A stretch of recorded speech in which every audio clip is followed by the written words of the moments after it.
Si travailler seul, chez soi, a de nombreux avantages pour la concentration, la production ou la créativité, cela peut aussi devenir nuisible.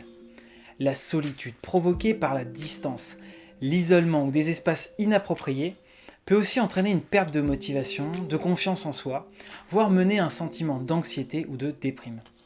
Bonjour, je m'appelle Romain et dans cette vidéo, je souhaite vous partager 4 bonnes pratiques pour ne pas se sentir seul.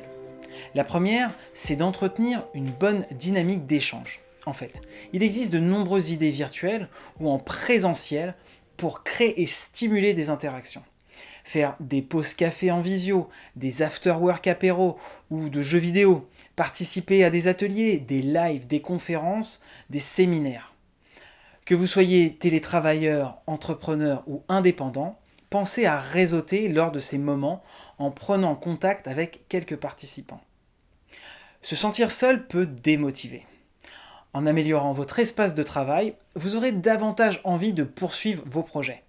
Disposez-vous d'un bureau, d'un espace pour passer vos appels, d'une bonne aération, d'une bonne luminosité, de calme, de plantes, de l'absence d'enfants ou de toute tentation comme la nourriture. Avez-vous pensé à contracter une assurance spécifique ? Le confort chez soi, c'est aussi un matériel adapté. PC, réseau, micro-casque, logiciel antivirus, bref. Travailler chez soi seul demande d'avoir réfléchi à son espace. Les bureaux dans les entreprises disposent de tous ces éléments, permettant aux collaborateurs d'être performants et de travailler en équipe.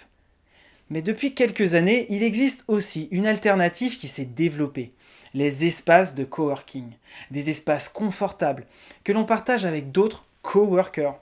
Qu'ils soient indépendants, entrepreneurs ou télétravailleurs, ces écosystèmes sont sécurisés, accessibles, souvent situés à proximité de votre domicile dans les grandes villes.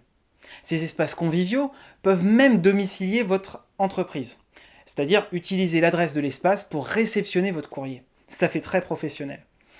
Il existe différentes typologies d'espaces de coworking.